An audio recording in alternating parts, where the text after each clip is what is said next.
Hello YouTube, today we're talking about this. This is the Kokko Vibe pedal, and this is the cheapest Vibe pedal I could find on eBay. Now this was £24 new, including shipping from the People's Republic of China, and it took quite a few weeks to get here, to be fair. It wasn't too bad, but I was expecting it like a week or so before it did arrive. But for 24 quid you can't argue. Now, let's go through the specs. So, the chassis appears to be made of some sort of metal. It's reasonably heavy. It's one of those mini pedals, so you can't put a battery in the back. You can see the name Kokko there. You've got a level control, which just is the volume of the pedal. Really, you want to set that so it matches up with your amp. But the more rate or depth you use may affect the volume of the pedal, which is also why that's there. So, let's move on to the interesting ones. We've got depth, which is kind of how swimmy it is. Quite chorusy in a way. It's not chorus. I mean, a vibe is a different sort of modulation. It does its own thing. But it's a similar way as, you know, but it works the same way as a depth on a chorus pedal does. And the rate, which is kind of the tremolo, the rate of the phase shifting or whatever the hell's going on, the vibe shifting, whatever the hell's going on in there. So you can get kind of quasi chorusy tones with the depth knob, or alternatively you could pump the rate knob and make it more rotary speaker-ish. Now, of course, when you think univibe, you automatically think Jimi Hendrix and David Gilmour. I think their tones are amazing, their playing is awesome. I cannot play at all like them, so I've just messed around with some cleanish sounds and some dirtyish sounds. The guitar I'm using is my Fender Esquire GT Custom, and it's been modded now, so it's got an iron gear rolling mill pickup, and I've done that because it's splittable. So we get to hear it with single coil, more Hendrixian sort of vibe maybe, and then some humbucker stuff. So it's got an offset input and output, just so they don't touch in the middle, obviously. And yeah, it's got one switch. The switch isn't bad, to be fair. It's very robust, but it's one of those switches that doesn't sort of click when you press down on it, and I personally find that very reassuring.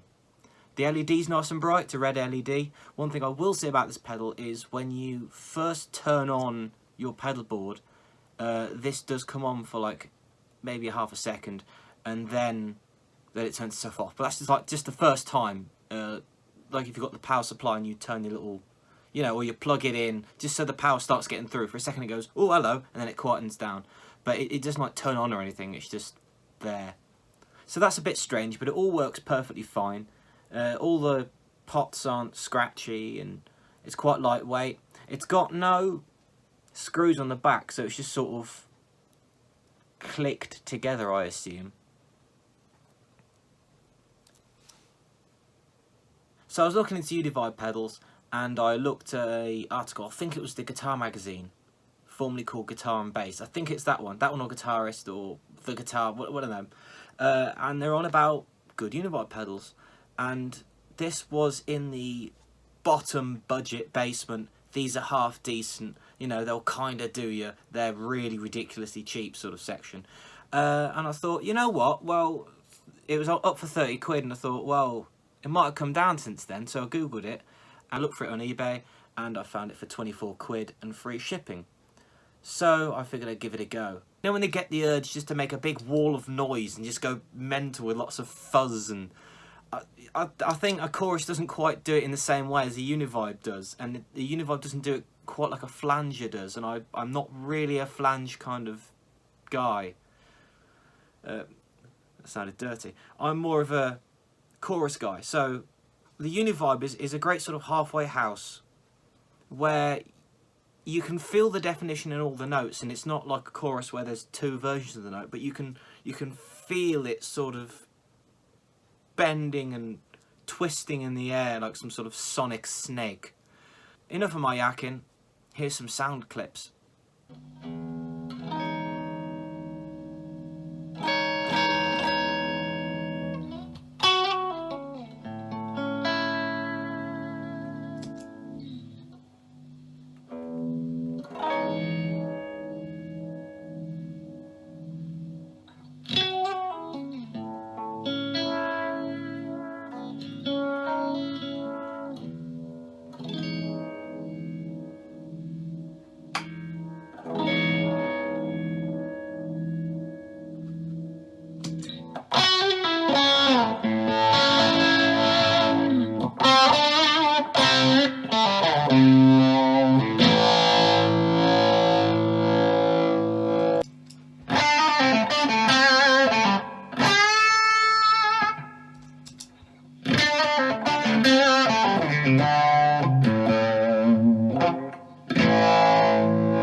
And there you have it.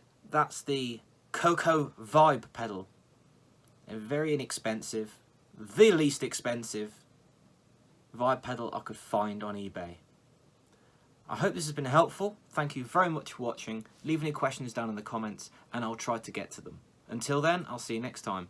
Bye. Bye!